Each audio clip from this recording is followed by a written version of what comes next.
baraarujin fiidiyowgaani kama soo muuqanayo shay ku xiran caalamul ghaybka inaad arintaasi fahantahay aad ayay muhiim u tahay يا نفس إن لم تظفري لا تجزعي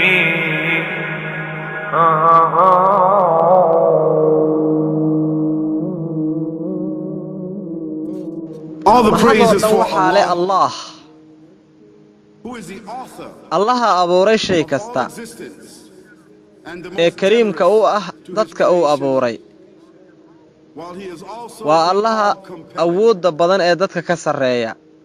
waana allaha kaliya ee mudan cibaadadeenna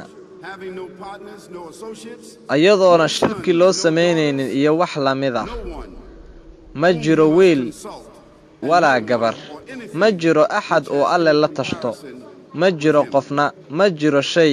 ma jiro wax lala barbar dhigo mahadoo dhan alle ayaa iskale wuxuuna boqor u yahay qof kasta oo boqornimo sheegta asaga kaligiis ayaa iskale jideynta adoomadiisa wax uu u jideeyo waa allaha wax nooleeya waa allaha wax dila asaguna ma dhinto waa allaha nool ee qayyuumka ah allahaas oo aan dhimanaynin asaga ayaana iskale xukunka weligiisba ah keligii mahadoo dhan alle ayaa iskale allahaasoo awooddiisu ay qasabtay dhammaan qalaa'iqda xaqiiqdii ma jirto suldo iyo awood ma jirto saamayn soo jiidaysa anfac iyo dhibba asaga mooyaane waana allaha abuuray caalamkaani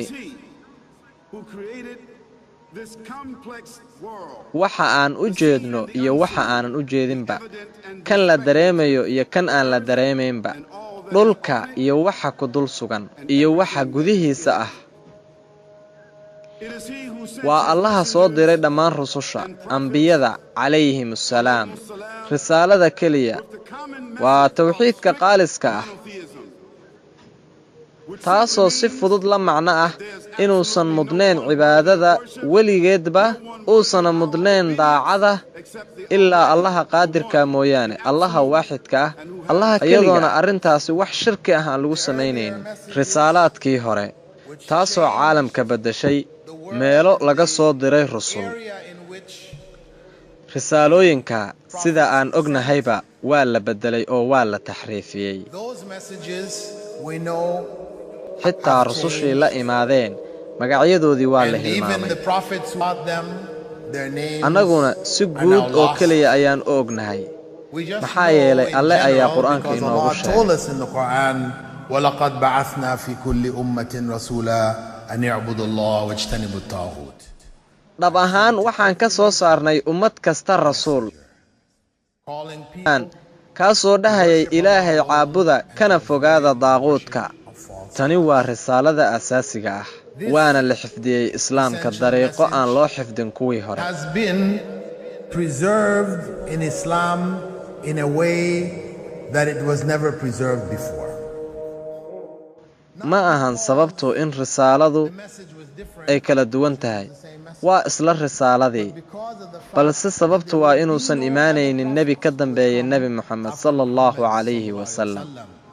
sidaa darteed risaalada waxaa habboon in la ilaaliyo waxaa habbooneed in la ilaaliyo dariiqo aan loo ilaalinin risaalooyinkii ka horreeyey None of the earlier messages were preserved. waxaan ku leeyahay mulxidka maxaad ka leedahay haddii aad ogaatay in 40 sano la dejiyey aragtida iyadoo jirto arrintaas in lagu sheegay kitaabka aan akhrinayo qur'aanka kariimka ah waxaa lagu sheegay muddo 1400 oo sano ka hor suuratul anbiyaa suuradda 21 aayadda 3 alladina kafaruu miyayna arkayn kuwii gaaloobay anna as-samaawaati wal arda kaanataa ratqan fafataqnaahuma in samooyinka iyo dhulku ahaayeen kuwa isku dhagan oo aan kala bixinay waxa aad ka leedahay qaraxii weynaa waxaan isku dayayaa arrintaa inaan ku suureeyo bizambark waan riixayaa in badan oo badan isla nafsad ahaan kadibna waa u yaraanaya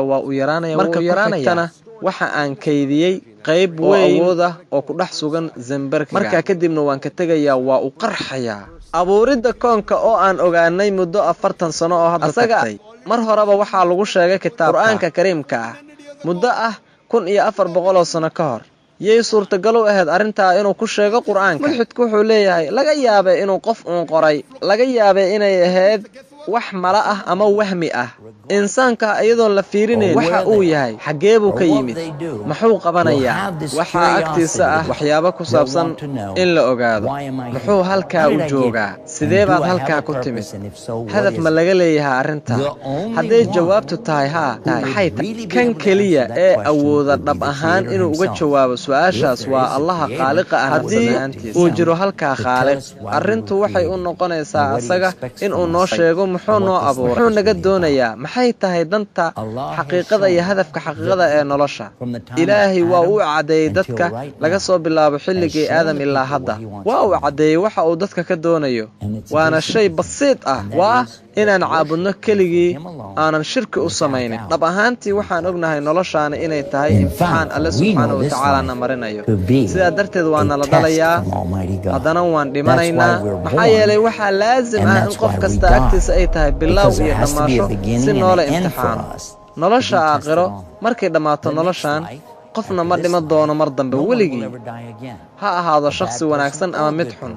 labadoodaba waa la celinayaa waxayna ku noolaan doonaan weligoodba nolosha aakhiro ama naciimo oo nimco ama nicmo la'aan iyadoo loo fiirinayo waxa ay imtixaanka keeneen cibaadada Ilaaha Ibraahim waa waxa ay u yeerayeen dhammaan anbiyada rabbiga carshiga iyo kursiga asagu waa rabbiga caalamka we're talking about the lord of the world alhamdulillah rabbil alamin waa rabbiga koonka dhamaantii waa rabbiga koonka waxa ka fog oo dhan koonka dhamaantii iyo waxa ka fogba waad ogtihiin anagu adduunyadan ayaan ku noolnahay waana la yaabanahay adduunyadan taasoo Ilaahay subhanahu wa ta'ala uu abuuray waa mid macaan oo cagaaran waanu la yaabaynaa waxa jira bilyuuma dadka kamida kuwa oo ku nool adduunyadan isla laxdadan wax ka badan 6 bilyan oo qof ayaa hadda waxay ku nool yihiin caalamka waa adduunyadan Ilaahay subhanahu wa ta'ala oo abuuray waa mid aad u weyn darajo ahaan ayadu waa ay balaaran tahay wax ka badan bilyuumaad laakiinse adduunyadan maxay tahay marka loo barbardhigo Ilaahay subhanahu wa ta'ala waxa uu abuuray waxa ka baxsan adduunyadan wax la sheegaba ma aha adduunyadan Ilaahay agtiisa waxba la mid ma aha waxba ugama dhiganto wax qiimo ma laha waxba ugama dhiganto marka loo barbardhigo qorraxdu waa hal xidig oo kaliya adinkuna waad iiga aqoon badan tihiin culumka waxaad awoodaan inaad arinta uga hadashaan si aniga iiga wanaagsan qaad xidiga oo dhig qorraxda gudaheeda waxaad awoodaa inaad dhigto 1.3 milyan oo kurra ardi ah gudaha qorraxda 1.3 milyan oo kubadda dhulka ah oo la dhax dhigayo qorraxda Allahu akbar Allah is the greatest Ilaaha weyn qorraxdu waa hal xidig waxaana jiro xidiga ka fog dhanka fadaaga ah oo aad uga weyn qorraxdeena malaayiin mar waad u baahan doontaa ii sheeg adinku arinta waxaan u baahanahay malaayiin xidiga ah si loo sameeyo hal majaro oo kaliya ii sheeg arintaas adinku waxa jiro bilyuumaad majaraad ah oo ku socda fadaaga ama hawada iida aan ku sheegay waxa arinta ka weyn saaxiibkaygiyo dhammaan waa waxa aad korkaaga ku waxa aad arkayso korkaaga marka aad madaxaada kor u qaado oo aad kor fiiriso dhammaan waxaas waa waxa aad korkaaga ka arkayso dhammaan bilyuumaad majaraad ah iida marka aan ku sheegay waxa ku sugan samada koobaad dhammaan waxaas waxay ku sugan yihiin samada koobaad Ilaahay subhanahu wa ta'ala wuxuu abuuray 7 samo and Allah is the creator of 7 heavens 7 heavens masaafada u dhaxaysa samada koobaad iyo samada labaad waa 500 oo sano masaafada aad jarayso 500 oo sano degdegay marka Ilaahay subhanahu wa ta'ala oo kaliya ayaa og only Allah knows laakiinse waxay kugu qaadan doontaa 500 oo sano si aad uga tagto samada koobaad oo aad u aado samada labaad 500 oo sano laga bilaabo midda labaad ilaa midda saddexaad ilaa midda afaraad ilaa tan shanaad ilaa tan lixaad ilaa tan toddobaad mar kasta waxay kugu qaadan doontaa 500 samaawaadka toddobada ah kadib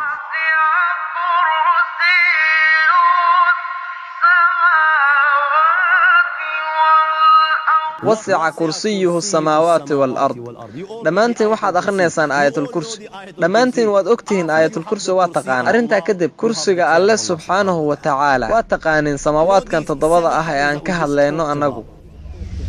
In comparison to the kursi of Allah, marka loo barbar dhigo kursiga alle ayadu waxba ma aha wax qiimo ma laha rasuulka sallallahu alayhi wasallam miisaal ayuu xadiis nagu siiyay kaliya si fahamku u soo dhawaado waxa ku saabsan toddobada samo oo loo barbar dhigayo kursiga alle qaado fargashi fartaada ku jira soo qaad fargashiga yar ee aad adigu haysato kadibna ku tuur saxaraha tusaale ahaan saxaraha weyn tusaale ahaan waad ogtihiin fargashigaasi aan ka siibnay farteena oo aan ku tuurnay saxaraha aadka u weyn muxuu yahay marka fargashigaas hadii loo barbar dhigo saxaraha aadka u weyn waxba ma aha samaawaadka toddobada ah miisaalkoodu waa fargashiga oo kale kursiga allana miisaalkiisu waa saxarahaasi aadka u weyn oo kale kursiga alla kadib carshiga Allah وكان عرشه على الماء mar kale rasuulka alle wuxuu ina siinayaa miisaal si aan wax u faahno soo qaado fargashi kuna tuur saxaraha aadka u weyn gudihiisa laakiinse markani fargashigu waa kursigii carshiguna waa saxarahaasi aadka u weyn muxuu noqonayaa kursigaas marka loo barbar dhigo carshiga alle waxba ma aha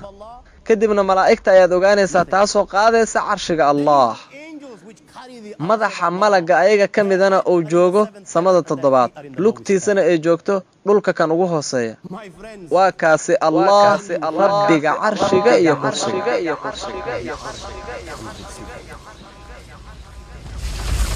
لا تدركه الأبصار وهو يدرك الأبصار وهو اللطيف الخبير alla weyninkiisa iyo jalaalnimadiisa iyo awoodiisa iyo macrifadiisa dhammaystiran ma awoodo caqligayga yarkaa inuu koobo the comprehension of my little mind waa kaas Allah that you and I are messing with